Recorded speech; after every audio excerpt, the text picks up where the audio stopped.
이제 오늘 성경적 재물관 시리즈 두 번째 시간입니다. 돈에 대한 특징을 각 나라의 특징을 맞춰서 잘 설명한 짧은 문구가 있어서 한번 가져왔습니다. 독일은요, 돈을 받으면 자유를 잃는다. 이게 이제 독일의 가장 정확한 특징을 이 돈과의 관계에 대해서 설명하고 있는 것입니다. 영국은 돈이 있으면 두렵고 돈이 없으면 슬프다. 중국, 돈은 귀신에게 맷돌을 갈게 한다. 굉장하다는 거죠. 귀신도 맷돌을 갈게 할 만큼 돈의 위력이 대단한 것이죠. 일본은 돈은 악마의 시중도 받게 한다. 자, 우리 대한민국은 돈이 없으면 땡땡 강산이요. 돈이 있으면 쉽죠. 뭘까요? 돈이 없으면 정막 강산이요. 돈이 있으면 금수 강산이라. 우리나라에게 가장 더 잘 어울리는 문구인 것 같습니다. 우리말에 재산이 많고 지위가 높고 귀하게 되어 온갖 영화를 누린다는 이 의미를 가진 사자성어가 부귀영화라는 말이 있습니다. 그 부귀영화의 시작이 부입니다. 다시 말해 재물이라는 것이죠. 존귀하게 되고 영화롭게 되고 누리게 되는 이 부귀영화의 시작이 바로 재물이라는 것이죠. 인간이 짐승처럼 단순히 생존을 위해서 살아가고 종족 번성만을 위해서 존재한다면 재물과 돈은 어쩌면 없어도 될 것입니다. 우리에게 있어서 그냥 먹는 것만 있으면 우리가 살고 또 그것을 위해서 종족 번식을 위해서만 존재한다면 돈과 재물은 굳이 필요하지 않을 것입니다. 짐승들처럼. 그러나 인간은 하나님께서 하나님의 창조 목적을 이루기 위해서 존재하고 만들어졌기 때문에 그 창조 목적을 이루기 위해서 하나님께서는 우리에게 돈이나 재물이나 이 모든 것들을 주셨습니다. 우리 창세기 1장 28절 창조의 목적을 다시 한번 읽어보도록 하겠습니다. 시작. 하나님이 그들에게 복을 주시며 하나님이 그들에게 이르시되 생육하고 번성하여 땅에 충만하라. 땅을 정복하라. 바다의 물고기와 하늘의 새와 땅에 움직이는 모든 생물을 다스리라 하시니라. 이것이 창조 명령이요, 창조 목적을 이루는 과정이요, 또 이것이 다른 말로 문화 명령이다 이렇게 얘기합니다. 그래서 창세기 1장 29절은 이것을 위해서 하나님이 인간에게 이 세상에 있는 모든 것을 다 주셨다라고 말씀하고 있습니다. 창세기 1장 28절에 나오는 창조 목적은 크게 세 가지로 나눌 수 있습니다. 첫 번째는요, 생육하고 번성하며 땅에 충만하라라는 것입니다. 그러니까 생육, 번성, 충만이라는 것입니다.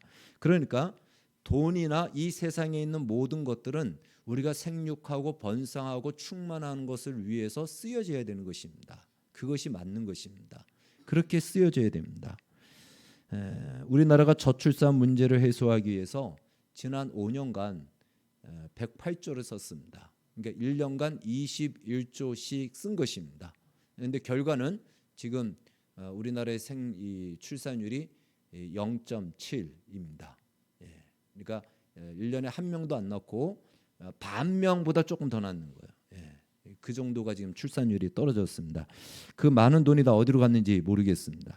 제 생각으로는 그냥 한 명이 태어날 때마다 100만 원씩 지금의 화폐 가치로 100만 원씩 매월마다 계속 성인이 될 때까지 줘도 되지 않을까. 제가 계산해 보니까 1년에 한 27만 명이 태어나는데 27만 명을 1년에 월 100만 원씩 1년 동안 줘도 2조 7천억이면 됩니다. 그러니 그렇게 해서 10년을 줘도 27조예요. 1년에 21조씩 예산이 책정된다면 충분히 이것을 감당할 수 있습니다. 물론 많아지면은 더 추가할 수도 있겠지만, 그러니까 1년에 21조씩 지금 쓰여지고 있는데 사실 1년만 100만 원씩만 줘도 2조 7천억이면 됩니다. 장려금까지 줘도 사실은 남는 돈인데 그 돈이 다 어디 갔는지 모르겠습니다. 자, 그래서 중요한 것은요, 그렇게 돈이 생육과 번성을 위해서 쓰여지는 것은 이것은 마땅한 것이고 잘하는 것이다라는 것을 먼저 우리가 알아야 됩니다. 자, 두 번째는 땅을 정복하라라는 것입니다. 이 창조 목적 대해서 우리가 배웁니다. 이 목적은요, 우리가 존재하는 목적이기 때문에 굉장히 중요합니다. 땅을 정복하라라는 이 말씀, 정복은요, 쉽게 말해서 마스터가 되라, 달인이 되라라는 뜻입니다. 그러니까 하나님께서는 이 세계, 창조한 세계 안에 모든 세계 영역에 창조의 법칙과 원리를 다 심어 놓으셨습니다. 그것을 비밀이라는 이름으로 심어 놓으셨는데, 마치 보물찾기를 하듯이 그 비밀을 밝혀 드러내라는 것입니다. 그 비밀을 밝혀서 드러내므로 그 법칙과 원리를 따라서 적용하여 살아갈 때 하나님이 심어 놓으신 그 비밀 안에 심어 놓으신 풍성함을 누리게 될 것이다라는 것이에요. 우리가 보물찾기 하면 보물을 찾기 위해서 뭔가를 딱 찾아서 가져가면 보물을 주잖아요. 그러듯이 이 비밀을 찾아내면 하나님께서는 이 비밀 속에 담겨놓은 놀라운 풍성함을 우리에게 주셔서 우리 인간의 생활을 유익하게 하고, 그리고 하나님께서 이 일을 준비해 놓으셨다라는 것을 드러내므로 하나님께 영광이 되는 것입니다. 그래서 이것을 가장 잘하는 역할에 있는 영역이 과학입니다. 과학은 우리 삶의 많은 법칙을 발견하고 찾아냅니다. 과학의 역할이에요. 그래서 그것을 밝혀내고 찾아내서 응용하고 대비하고 그것을 잘 장려해 나가는 것이 과학의 역할이지, 과학이 마치 창조주가 되듯이 무엇을 만들어내려고 하면 이것은 과학의 자리를 벗어난 겁니다. 음악과 예술과 미술도 다 마찬가지입니다. 하나님이 창조한 세상의 아름다움을 그 모든 예술과 문화로 드러낼 때 그 예술의 가치는 더욱 빛날 것이며 우리의 삶을 부유하고 풍성하게 만듭니다. 그러나 여기서 벗어나고 이 목적을 가지지 않는 예술이나 음악이나 이런 것들은요, 오늘날 우리가 태폐같이 여겨지는 우리의 영혼을 상하게 하고 우리의 심령을 찌들게 만드는 그러한 문화로 자리매김할 수가 있다는 것입니다.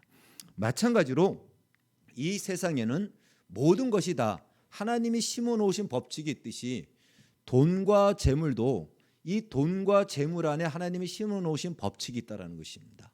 인간관계도 법칙이 있고요, 가정도 법칙이 있고요, 비즈니스와 사회관계도 다 하나님이 정해놓으신 심어놓으신 법칙과 원리가 있어서 그 법칙을 찾아내고 법칙대로 그 원리대로 적용할 때 우리의 가정은 정말 천국 같은 가정을 누릴 것이고 우리의 공동체와 이 사회도 풍요로움을 함께 누릴 수가 있다는 것입니다. 그러니까 하나님의 법칙대로만 우리가 적용한다면 그렇게 된다는 것이에요. 돈도 마찬가지입니다. 돈이 그렇게 드러날 때 하나님이 이 돈을 만드시고 물질을 허락하시고 창조하신 목적대로 그것은 쓰여질 것이고, 그것은 그냥 돈의 가치가 얼마나 아름다운지를 나타낼 것입니다. 오늘 우리가 영상에 봤듯이 진정한 의미 있는 돈이 되고 의미 있는 인생이 되어진다는 것입니다. 그렇지 않다면 그것은 하나의 물질에 불과하고 우리의 인생은 하나의 몸짓에 불과한 것으로 끝나는 것입니다. 세 번째는 창조 목적에서 세 번째 무엇이라고 나와 있습니까? 세 번째는 다스리랍니다. 다스리라는 것입니다. 이 다스린다는 것은 하나님이 창조한 세상을 유지하고 그 유지할 때 하나님이 주시는 놀라운 복된 상태로 그것을 이끌어 간다라는 것입니다. 그러니까 하나님이 만드신 이 아름다운 세상을 잘 관리하여 하나님이 이 세상을 어떻게 성장시켜 나가고 풍성하게 나가는지를 이끌어 가도록 그것을 잘 보존하고 관리하는 것, 이것이 바로 다스린다라는 것입니다. 그래서 이것은 내 것을 가지고 하는 것이 아니고 하나님 것을 가지고 하기 때문에 청지기요, 다른 말로 리더라고 말할 수 있습니다. 근데 내 것이라고 주장할 때 보스가 되는 겁니다. 하나님은 우리에게 보스가 되지 말고 리더가 되라고 하는 것이죠. 그것을 이끌어 하나님이 창조한 세상이 본래대로 목적하는 자리로까지 끌고 가는 것입니다. 나를 위해서 내가 군림하여 이 세상이 나를 위해서 존재하고 그것으로 그치는 것이 아니고 함께 하나님이 목적한 세상으로 이 세상을 만들어가는 것, 그것이 바로 리더인 것입니다. 여기에는 동물이나 식물이나 자연이나 돈까지도 다 포함됩니다. 이것을 다 어떻게 하라? 관리하고 지키고 하나님이 원하는 목적대로 사용되어질 수 있도록 이끌어가는 것이 다스리는 것입니다. 그런데 이 다스림을 포기하게 되면 이 다스리는 참된 목적을 잃어버리는 순간 어떻게 되는가? 우리가 꼭 기억해야 됩니다. 그것의 노예가 된다는 것이에요. 다스리지 않으면 노예가 됩니다. 우리가 다스리지 않으면 우리는 그 어떤 것들이든지 그것의 노예가 되어 살 수밖에 없습니다. 자연을 다스리지 않으니까 자연의 노예가 되어서 자연에 있는 모든 동물이나 자연에 있는 나무를 가지고 신으로 섬기는 것입니다. 돈을 다스리지 못하면 아무리 돈이 많아도 돈의 노예가 되고 만몬의 노예로 살 뿐입니다. 그래서 이 창조 목적은요, 하나님께서 우리가 존재하는 목적, 세상에 존재하는 목적을 이 말씀 안에 심겨놓은 것이에요. 특별히 다스린다는 말을 오늘 우리가 주목해야 됩니다. 다스리지 않으면 마치 부메랑처럼 우리가 던지면 나가야 되는데 다스리지 않으면 그것은 다시 돌아와 나를 맞춰 우리를 종으로 노예의 인생으로 살게 만든다는 것입니다. 그렇다면 이렇게 하셔서 이렇게 만들어서 하나님이 결국 이루시고자 하시는 창조 목적은 무엇인가? 창조 목적은 무엇인가? 이 지금까지 창세기 1장 28절 말씀 생육하고 번성하며 땅에 충만하고 정복하고 다스리는 것은요, 이것은 창조 목적을 이루어가는 과정과 방식을 말씀해 주신 거예요. 이렇게 함으로 말미암아 하나님이 원하는 하나님의 목적한 창조 목적의 자리에 이르라라는 것입니다. 그래서 그 창조 목적을 이루어가는 과정과 창조 목적에 이르는 상태를 가지고 우리는 다른 말로 복이라고 얘기합니다. 이제 복에 대한 우리가 개념을 정리해야 됩니다. 복은 무엇인가? 복은 바로 하나님이 창조한 목적대로 이루어가는 과정 속에서 허락되어지는 것들이요, 창조한 목적을 이루는 그 상태가 바로 복이다라는 것입니다. 예수 믿고 우리가 구원받는 것을 달리 말한다면 예수 믿고 복받았다 이렇게 얘기합니다. 왜 그럴까요? 구원이라는 것은요, 복 중에 복이기 때문에 그렇습니다. 이것은 하나님이 우리에게 이루시고자 하는 최고의 자리, 최고의 상태, 최고의 정점이라고 할 수 있는 것이 이 구원이라는 것으로 우리에게 베풀어지기 때문에 그렇습니다. 자, 이 성경은 결국은 구약이나 신약이나 결국은 이 복의 이야기를 하고 있는 것입니다. 지금 창세기 1장 28절에 창조 목적을 이루어가는 방식을 주셨죠. 이것을 이루어가는 것이 무엇이다? 복이라는 거예요. 그리고 이것이 이루어진 상태를 복 중에 복이라고 얘기합니다. 그러니까 구약은 이것을 이루어가는 과정 속에 주어진 말씀이기 때문에 복의 이야기고, 신약은 그것이 이루어진 상태인 예수 그리스도의 오심으로 주어진 이 복을 받았기 때문에 복의 이야기를 하는 것입니다. 성경은 복의 이야기를 하고 있다, 이렇게 우리가 정리를 해도 됩니다. 그런데 그 구약에서는 이 복을 무엇으로 설명하고 있느냐라고 했을 때 바로 재물로 설명하고 있다는 것입니다. 왜 그러면 재물이 가지고 있는 속성이 있어요. 재물이 가지고 있는 특징이 있습니다. 그것이 하나님이 이루시고자 하는 복과 가장 유사하게 설명되어지기 때문에 구약에서는 재물을 복으로 묘사하고 그 복을 재물로 나타내고 있는 것입니다. 그러나 그 구약에서 말씀하고 있는 재물도 진짜 복, 예수 그리스도 안에서 주실 하나님이 궁극적으로 우리에게 주실 그 복을 위한 모형이요, 그림자요, 그 복을 바라볼 수 있도록, 그 복을 바라보도록 주시는 하나의 징검다리의 역할을 하는 것입니다. 그러면 하나님이 주시고자 하는 참된 복은 무엇인가? 에베소서에서 말씀하고 있듯이 바로 그것은 예수 그리스도 안에서 주시는 하늘에 속한 신령한 복인 것입니다.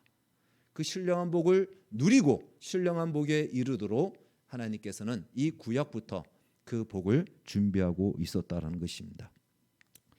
구약 성경에는요, 복에 대해서 굉장히 많이 언급하고 있고, 이 복은 대부분 재물과 연관되어서 가르쳐지고 있습니다. 실제로 구약 성경에 나와 있는 우리가 알고 있는 대부분의 인물들은요, 다 부자로 살았습니다. 대표적으로 아브라함, 거부였습니다. 부자였습니다. 롯과 함께 같이 거할 수 없을 정도로 그 가축이 많아져서 나눠서 살 만큼 거부가 되었고요. 이삭은요, 창세기 26장에 보니까 아브라함 때 팠던 우물과 함께 100배의 결실을 맺는 복을 받았고요. 야곱 역시도 얼마나 복이 많았는지 고향에 돌아와서 에서와 함께 같이 역시 거주할 수 없을 만큼의 양과 낙타와 많은 것들이 많아져가지고 서로 이렇게 나눠서 살게 될 정도로 이들은 대단히 부자였다라고 볼 수 있습니다. 동시대에 살았던 욥도 엄청난 부자였습니다. 하나님의 사람 욥도 부자였죠. 욥에 대해서 이렇게 성경은 말해주고 있습니다. 여호와께서 욥의 모년에 복을 주사 처음 복보다 더하게 하시니 그가 양 1만 4천과 약대 6천과 소 1천 결이와 암나귀 1천을 두었고 하여 엄청난 오늘날로 얘기한다면 재벌급의 급에 들어가는 부자였음을 말해주고 있습니다. 그리고 부자 중에 부자는 솔로몬입니다. 솔로몬의 부는요, 성경은 그것을 자세히 설명하고 있습니다. 뿐만 아니라 이 솔로몬의 이 복은 천하 모든 열왕보다 더 뛰어나다라고 말씀하고 있습니다. 여기 보면 제가 한번 읽어볼까요? 솔로몬의 부를 성경은 이렇게 묘사하고 있습니다. 솔로몬의 하루에 먹는 식물은 이제 솔로몬과 그 왕궁에서 먹는 것이죠.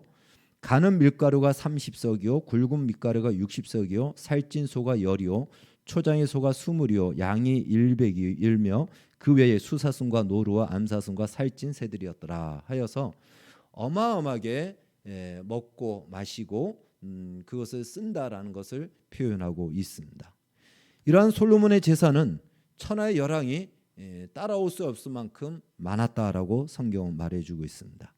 심지어 하나님은 노예로 살던 이스라엘 백성들이 출애굽할 때도 그들이 빈손으로 나오지 않고 부자가 되어서 나오게 하셨다라는 것이에요. 우리 출애굽기 12장 35절 36절 같이 읽겠습니다. 시작. 이스라엘 자손이 모세의 말들을 하여 애굽 사람에게 은금 패물과 의복을 구하며 여호와께서 애굽 사람으로 백성에게 은혜를 입히게 하사 그들의 구하는 대로 주게 하심으로 그들이 애굽 사람의 물품을 취하였더라. 아멘. 누가 이렇게 하셨다고요? 하나님께서 이렇게 하셨다라고 얘기합니다. 솔로몬이 부자가 된 것도요, 그냥 부자가 된 것이 아니고 열왕기상 3장 13절을 보면 하나님이 이렇게 말씀하십니다. 내가 또 너의 구하지 아니한 부와 영광도 내게 주노니 내 평생의 열왕 중에 너와 같은 자가 없을 것이라. 하나님이 이 부를 주셨다라고 말씀하고 있습니다. 그렇다면 이 재물의 복을 받는 사람들이 특별히 무엇이 있었단 말인가? 우리는 또 그렇게 생각할 수가 있죠. 과연 이 재물을 왜 그들만 특별하게 받았는가? 이렇게 생각할 수가 있습니다. 과연 그들에게는 무슨 특별한 뛰어남이 있었고 뭔가 우리와는 달리 우리가 하지 못하는 뭔가가 있는가? 이렇게 우리는 생각할 수가 있죠. 작은 부자는 근면함에서 나고 큰 부자는 하늘이 낸다. 어디에 나와 있는 글인지 아십니까? 명심보감에 나와 있습니다. 명심보감에서 이렇게 말을 합니다. 성경은 아니지만 사람 사는 것을 보니까 이 명심보감을 쓴 사람들도 그렇다라는 거예요. 작은 부자는 사람이 근면하면 부자가 될 수 있는데 큰 부자는 하늘이 낸다라는 거예요. 큰 부자가 되는 것은 아무나 될 수 없고 아무리 근면해도 아무리 똑똑해도 그때와 상황을 만나지 않으면 비운의 인생으로 끝나는 경우가 비일비재하죠. 그렇기 때문에 하늘이 낸다라고 명심보감에서도 이 말을 합니다. 명심보감은 여기까지 본 거예요. 여기까지. 근데 성경은 얘기합니다. 그 하늘이 낸다라는 것을 성경은 얘기하죠. 하나님이 주신다라는 거예요. 그러니까 큰 부자는 하나님이 주신다라고 우리가 그렇게 결론을 낼 수가 있습니다. 다른 말로 큰 부자는 그 사람의 어떠함 때문에 이루어지고 주어지는 것이 아니라는 것을 말하는 겁니다. 그 사람이 근면했기 때문에 부자가 됐다. 작은 부자는 될 수 있다라는 것이에요. 여기서 작은 부자라고 해서 우습게 부를 부자는 아니죠. 우리 주변에 있는 사람들이 대부분 작은 부자들이에요. 인간 승리, 소위 우리가 정말 인생 역전이라고 하는 TV에서 보는 사람들, 그 사람들은 근면함으로 얻은 복을 가진 사람들이에요. 대단한 사람들입니다. 그들도 우리가 봤을 때는 큰 부자라고 말할 수 있겠죠. 그러나 재벌급에 속하는 부자들, 이러한 부자들은요, 그 사람이 똑똑해서가 아니고 그 사람의 근면에서가 아니고 그 사람의 똑똑함과 근면함이 없다라는 것이 아닙니다. 그러나 때를 만나지 못하면, 그 상황을 만나지 못하면 그러한 재벌급의 부자가 될 수 없다라는 거예요. 바로 이 일, 이것은 하나님이 내신다. 그것은 다른 말로 그 사람이 어떠함 때문에 주어진 것이 아니라는 것이에요. 성경에 보면 야곱은 정말 근면한 사람입니다.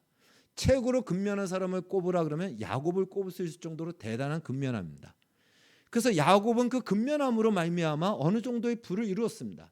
그러나 성경은 말해줍니다. 그가 잃은 그 근면함은, 그 근면함으로 얻은 부는 그의 외삼촌에 의해서 다 속임을 당해서 약탈을 당하고 다 빼앗깁니다.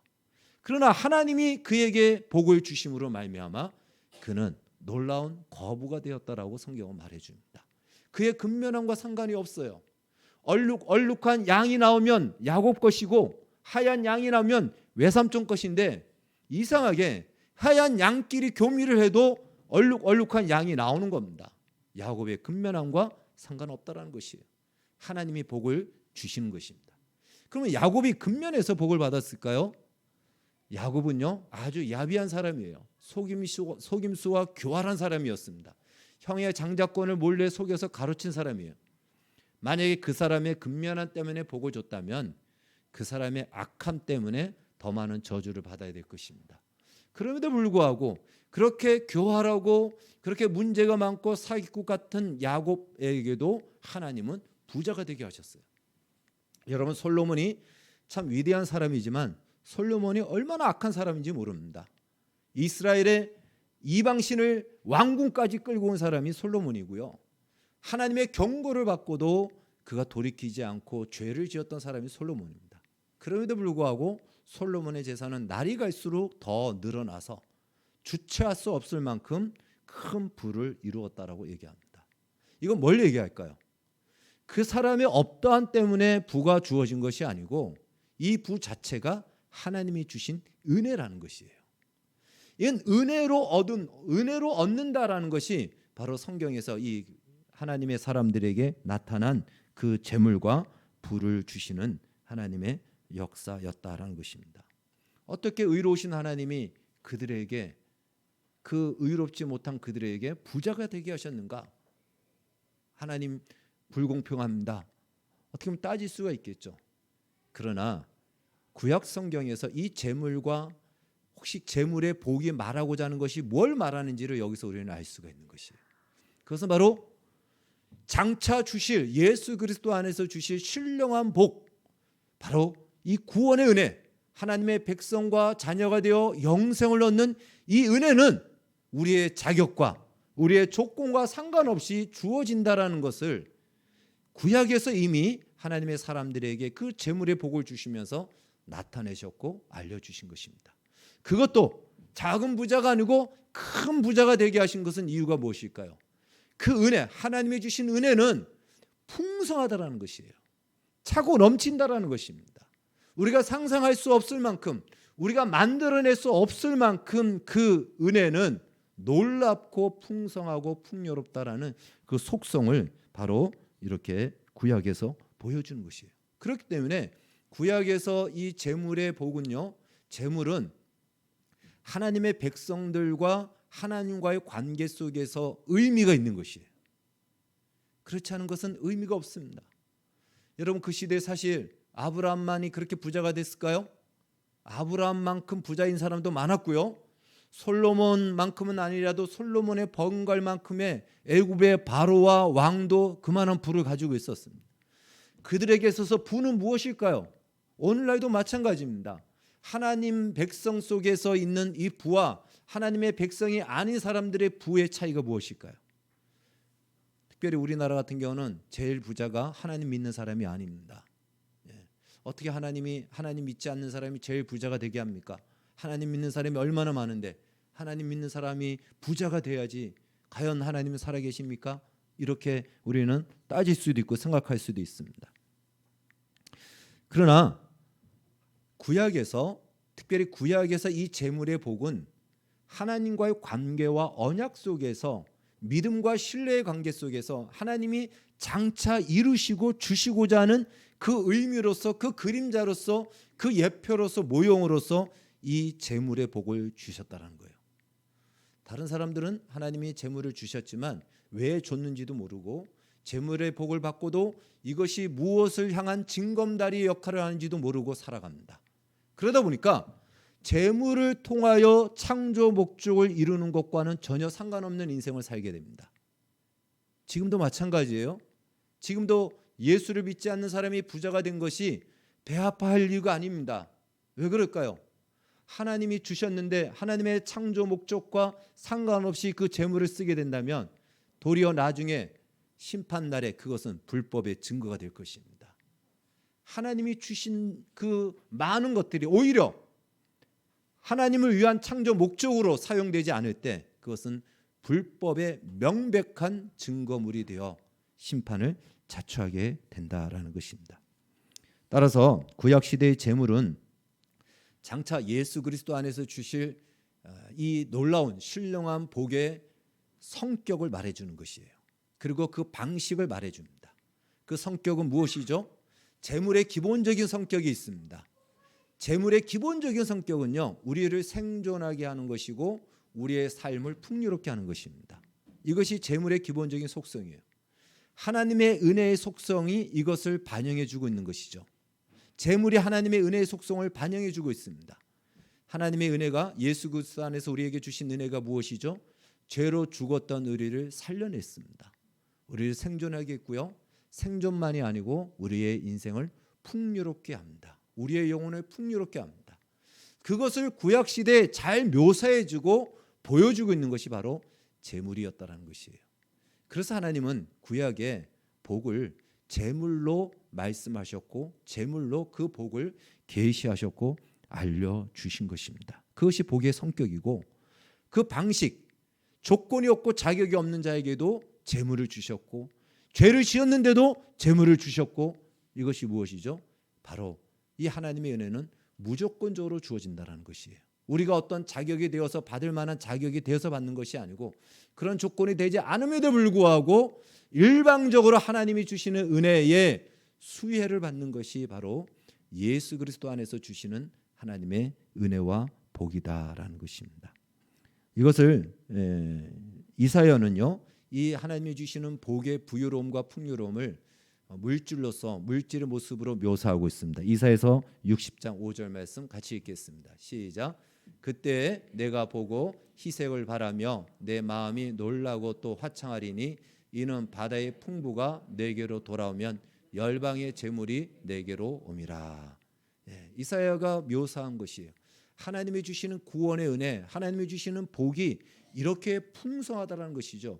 열방의 재물을 다 돌아오고 바다의 풍부함이 측량할 수 없는 그 바다의 풍부함이 나에게 오는 듯한 그 복, 하나님이 주신 은혜는 이만큼 풍성하고 풍요롭고 측량할 수 없을 만큼 복의 크기가 크다라는 것을 저렇게 묘사하고 있는 것입니다.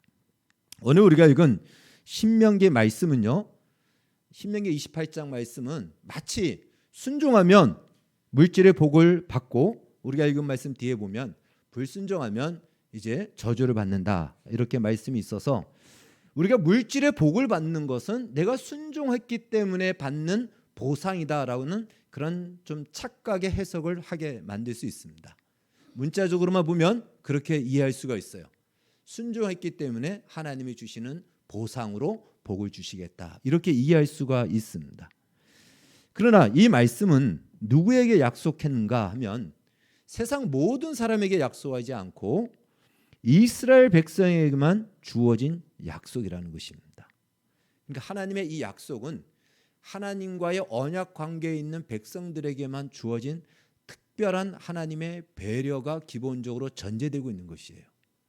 사실은요, 하나님이 이러한 복을, 이런 약속을 할 이유도 없습니다.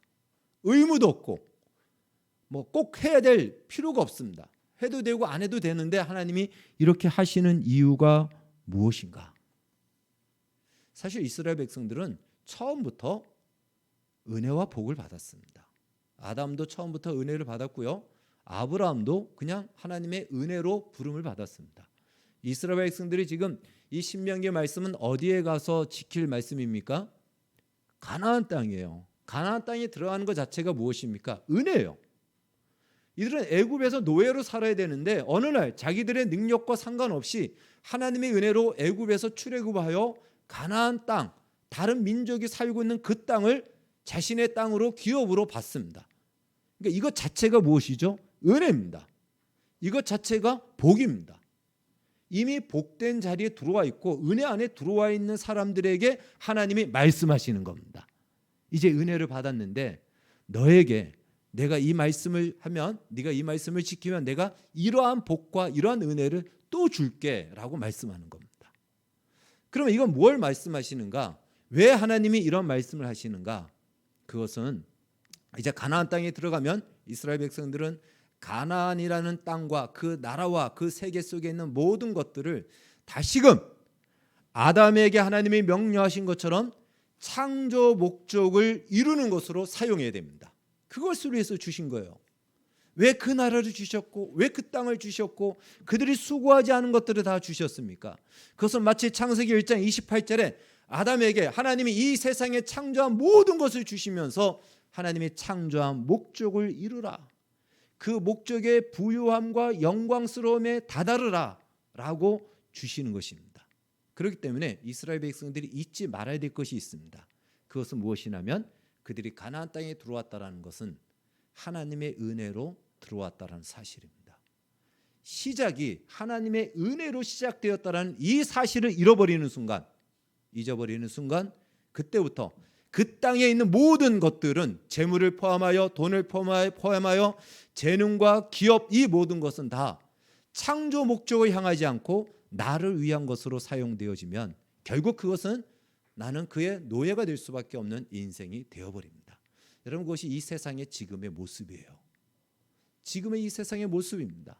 문명과 많은 물질적인 발전과 화려함이 있지만, 그래서 편리함이 있지만 이것이 창조 목적을 향하여 방향을 갖고 있지 않을 때 오히려 우리는 문명의 노예가 되고 물질의 노예가 되어서 더 부자인데 불구하고 삶은 더 피폐해지고 우리의 인생은 뭔가 더 많은 것 같은데 더더욱 인간성은 사라지고 삶의 의미를 잃어버리게 되는 것입니다.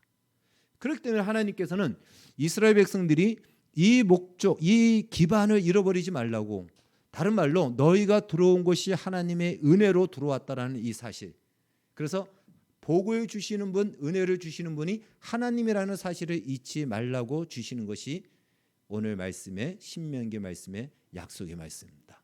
그래서 말씀을 지키면 너희가 복을 받을 것이다, 이런 말씀을 주시는 것은 이 복을 주시는 분이 누구시다? 하나님이라는 사실을 잊지 말라는 거예요. 아, 내가 말씀을 지킴으로 하나님이 이 복을 주셨구나, 하나님이 복의 주체자구나, 하나님의 은혜로 내가 이 복을 받았다라고 그것을 잊지 말라는 것이에요. 만약에 정말 그들이 순종한 조건으로 복을 주신다 그랬으면 순종 하나 했으면 불순종 몇 개 했을까요? 여러분, 우리 자신을 보십시오. 순종 하나 했으면 불순종 몇 개 합니까? 10개, 100개는 합니다. 복을 받는 거 다 개어내야 되고 오히려 있는 것까지 다 토해내야 됩니다. 불순종의 대가로. 그러니까 하나님이 이것을 이렇게 말씀하시는 이유가 무엇일까요? 이제부터 말 잘 들으면 복을 주고 말 안 들으면 해초리를 때리겠다는 것일까요? 아닙니다. 정말 이스라엘, 너희는 이제 실패하지 말라는 거예요. 이 복을 주시는 자 바로 하나님이라는 사실을 잊지 말고 하나님의 복을 받아 창조의 목적에 이르는 그 자리, 신학식으로 얘기한다면 그리스도의 장성한 분량에 이르고 하나님의 형상으로 충만해져서 나뿐 아닌 이 세상 모두가 하나님의 충만함으로 충만해져서 마치 낙원과 같고 천국과 같은 그러한 우리의 인생의 부유함을 누릴 수 있도록, 바로 그 인생을 살도록, 그러기 위해서는 이 복이 하나님이 주신다라는 사실은 잊지 말라는 겁니다. 그래서 이 명령을 약속처럼 조건처럼 주는 것입니다. 이것은 사실 안 줘도 그만이죠. 안 줘도 감사한 것입니다. 가나안 땅을 얻은 것만 해도 대단한 것입니다. 그런데 하나님은 그 은혜 위에 내가 은혜를 주겠다, 그 복 위에 내가 복을 주겠다라는 것입니다. 마치 이것은 비교가 되지 않겠지만 내가 1억을 누구에게 빚졌어요. 그런데 그 빚을 탕감해 주는 것도 고마운데 그 사람이 빚을 탕감해 줄 뿐더러 나에게 생활비도 주고 사업자금도 주고 또한 자녀 양육비도 다 대주는 겁니다. 이것이 오늘 신명기의 말씀이에요. 이미 하나님의 은혜와 복 안에 들어왔지만 그 이상의 더 충만한 것으로 나는 너희들을 충만케 하고 너희가 그 충만함을 누리기를 원한다. 그냥 받은 것으로 유지하는 것으로가 아닌 하나님이 주시고자 하는 충만한 자리에까지 따라와라. 그것이 바로 내가 너희를 창조한 창조의 목적이다라는 것이 이 말씀의 계명으로 주는 것입니다. 그래서 이제 우리가 말씀을 좀 정리하면요, 이 구약 시대의 재물의 복은 예수 그리스도 안에서 주신, 예수 그리스도 안에서 주시고 주신 신령한 복의 그림자라는 것입니다. 골로새서 2장에서는 구약 성경을 이렇게 요약하고 있습니다. 그러므로 먹고 마시는 것과 절기나 초하루나 안식일, 이것은 구약을 얘기하는 거예요. 구약에 있는 모든 것들은 누구든지 너희를 비판하지 못하게 하라. 이것들은 장래일의 그림자이니 몸은 그리스도의 것이니라. 장래일, 다른 말로 구약은 신약을 위한 모형이라는 것이에요. 그러니까 구약의 하나님이 복을 제물로 표기한 것은, 묘사한 것은 그 제물의 풍요로움과 제물의 속성이 있어서 그걸 복으로 설명했지만 그 복조차도, 그 제물조차도 장차 주실 예수 그리스도 안에서 주실 그 구원의 영광의 복을 바라보라는 것이에요. 그 복이 지금도 제물로도 우리가 풍요롭다면 하나님이 주실 복은 말할 수 없는 풍성함으로 가득 차 있다는 것입니다. 그걸 바라보라는 것이에요. 사실 이 제물은요, 우리에게 생존과 풍요로움을 주지만 한계가 있습니다. 어떤 한계가 있죠? 우리를 생존하게 하지만 우리의 생명을 대신하지는 못합니다. 죽은 자에게 이 생명을, 이 재산이 어떻게 속할 수가 없어요. 대신할 수가 없습니다. 또 이 재물은 우리를 풍요롭게 하지만 재물은 분명히 물질이기 때문에 한계가 있는 것이죠. 그것이 있는 동안만 이루어지는 것입니다. 그래서 재물의 복도 놀랍지만 그 한계가 있지만, 한계가 있듯이 한계가 있는데 바로 예수 그리스도 안에서 주실 복은, 하나님의 은혜는 그렇지 않다라는 거죠.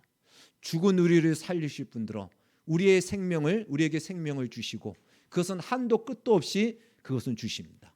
또한 재물은요, 우리의 육신적인 풍요로움을 줄지언정 우리의 정서와 인격과 영혼에 대해서는 어떠한 만족도 주지 못합니다. 어느 정도는 주겠지만, 그래서 부자가 갑자기 생명을 스스로 단축하는 이유가 무엇일까요? 만족함이 없는, 돈은 많은데 그 영혼에 만족이 없는 거예요. 정서적 불안이 더 커서 오히려 이탈을 행하지 않습니까? 재물은 이것까지 책임져 주지 못합니다. 그러나 하나님의 은혜는 우리의 정서와 우리의 인격과 우리의 영혼을 만족해 하십니다. 그러니까 재물과 하나님께서 구약에 주신 이 재물의 복, 그 복은 신약에 주실 복을 예표적으로 맛보라고 주신 것이지 그 재물 자체가 복의 정점은 아니라는 것이에요. 우리는 재물을 통해서 무엇을 향해야 된다? 하나님이 주실 영원한 복, 바로 창조의 목적이 완성되지는 그것을 향하여 나아가야 된다는 것입니다. 그것이 바로 구약에 주신 재물의 복이다라는 것입니다.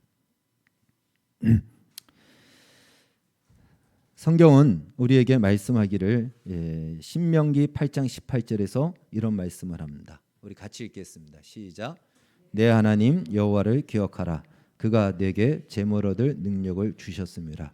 이같이 하심은 내 조상들에게 맹세하신 언약을 오늘과 같이 이루려 하심이라. 아멘. 구약에서는 재물이 신약에 주실 예수 그리스도 안에서 주실 복을 바라보고 예표적으로 주셨다면, 그러면 신약에서의 복은, 신약에서의 재물은 무엇이냐? 바로 이 신약에서의 재물은 이미 우리에게 주신 복을 완성시키는 창조 목적으로 사용될 도구로 사용되어져야 된다라는 것입니다. 이제 우리에게 주신 재물, 구약에서는 바로 신약을 예표하여 주셨다면 신약에서의 재물은 과연 무엇이냐? 그것은 이 창조 목적을 완성하고 이루는 도구로 우리에게 주신 것입니다. 하나님께서 주시고 이루시고자 하는 것은 바로 그 자리, 하나님의 창조 목적이 완성되어지는 그 영광의 자리에 우리 모두가 이르는 것입니다. 우리가 이르는 것은 우리가 가지고 있는 모든 것들도 다 그 자리에 이르는 것이죠. 큰 부자는 하늘이 낸다라고 했습니다. 하나님께서는 이 목적을 위해서 하나님의 사람에게 큰 부자가 되게 하는 약속의 말씀을 신명기 8장 18절 금방 말씀하신 것처럼 이 말씀을 주신 것입니다. 아무리 뛰어난 능력이 있어도 때를 만나지 못하면 그 뛰어난 능력이 빛을 나타내지 못하듯이 오늘 성경은 재물 얻을 능력을 주셨습니다라는 것은요, 단순히 능력만이 아니고 그 능력이 1이든 100이든 10이든 그 능력이 극대화되어 놀라운 역사를 이루어 마침내 재벌급의 부자가 되게 만드는 그 자리까지도 하나님이 이르게 하신다라는 것입니다. 이것을 우리는 사모하고 이것을 또한 우리는 기대할 수가 있는 것입니다. 이러한 복이 저는 여러분에게 주어지기를 축복합니다. 그리고 이 복이 이 복으로 멈추지 않고 이 복이 예수 그리스도 안에서 주신 영원한 그 완성된 복을 위하여서 사용되어지고 드려지고 그 방향성을 갖고 쓰여져질 때만이 이 우리에게 주신 재물 얻는 능력과 이 복은 가치를 발할 것입니다. 그리고 그 방향성을 잃어버리는 순간 부메랑이 되어 우리는 오히려 재물의 노예가 될 수 있고 이 만몬의 노예로 살아갈 수밖에 없을 것입니다. 재물의 복도 얻으시고 그 재물이 진짜 복이 되는 비전을 가지시고 재물뿐 아니라 여러분 각자에게 주신 인생의 기회가 하나님의 창조 목적이라는 이 방향성을 잃어버리지 않고 그리로 향하여 집중되어 마침내 하나님이 주시는 최고의 복 중의 복을 누리는 그 자리까지 이르기를 주의 이름으로 축원합니다. 기도하겠습니다. 하나님 아버지 감사합니다. 우리에게 놀라운 은혜와 복을 주셨습니다. 구약 시대의 재물은 신약 시대에 주실 하나님의 그 신령한 복의 그림자로서 주셨다면 이제 신약 시대의 재물은 그 복을 온 땅 가운데 흘러보내는 것에 사용될 도구로서 창조 목적을 이루는 것으로 허락하셨습니다.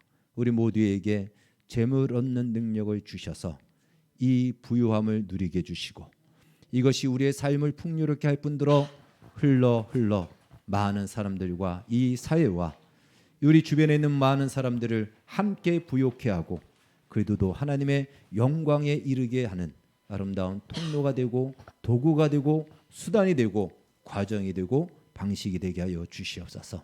이러하여 이 재물의 복이 우리 모든 성도들에게 부어지게 하여 주시옵소서. 예수님의 이름으로 기도하옵나이다. 아멘.